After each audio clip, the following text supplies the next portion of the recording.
প্রত্যেক দেশেরই সিদ্ধান্ত নেওয়ার স্বাধীনতা রয়েছে। কোথায় কখন ড্রোন উঠতে পারবে সে সিদ্ধান্ত প্রত্যেকের নিজস্ব। অন্য কোনো দেশ বা আন্তর্জাতিক কোনো কর্তৃপক্ষের কাছে জবাবদিহিতার দায় নেই। আইনে যেহেতু বিধিমালা বা নির্দেশনা নেই, আকাশে তাই অবাধে ঝাঁকে ঝাঁকে ড্রোন উড়ে বেড়াচ্ছে। বহু দেশে এখন অবাধে ড্রোন উঠছে, তবে এক এক দেশের ড্রোন ভাবনা এক এক রকম।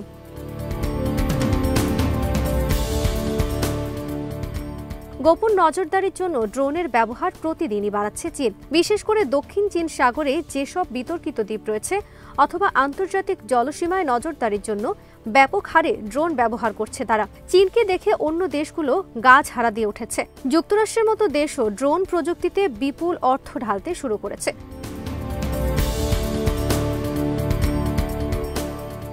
তুরস্কের সামরিক বাহিনীর উচ্চমানের অত্যাধুনিক ড্রোন রয়েছে। নাম আমাদের সবারই জানা, বেরাক্তার TB2।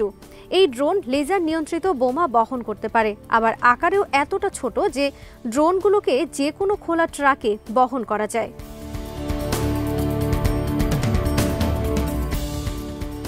সংযুক্ত আরব আমিরাত, চীন আর তুরস্ক দুই দেশ থেকেই ড্রোন কিনছে। এই ড্রোন তারা ব্যবহার করছে ইয়েমেন আর লিবিয়ায়। তাদের দৃষ্টিতে যারা যুদ্ধবাজ তারা যাতে হঠাৎ করে সংঘাতে নামতে না পারে, সেজন্য এই ড্রোনগুলো তাদের ওপর চোখ রাখছে।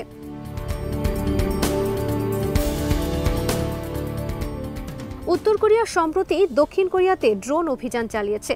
সিউল কিন্তু পিয়ংইয়ংকে তখন ঠিকমতো জবাব দিতে পারেনি। ভবিষ্যতে যাতে উপযুক্ত জবাব দেওয়া যায় সেজন্য এখন তারা পুরো একটি ড্রোন ইউনিট গড়ে তোলার কথা ভাবছে। 2022 সালের ডিসেম্বরে দক্ষিণ কোরিয়াকে লক্ষ্য করে 5টা ড্রোন ছেড়েছিল উত্তর কোরিয়া। ড্রোন না থাকায় সেগুলোর জবাবে দক্ষিণ কোরিয়াকে তখন জঙ্গি বিমান নামাতে হয়েছিল।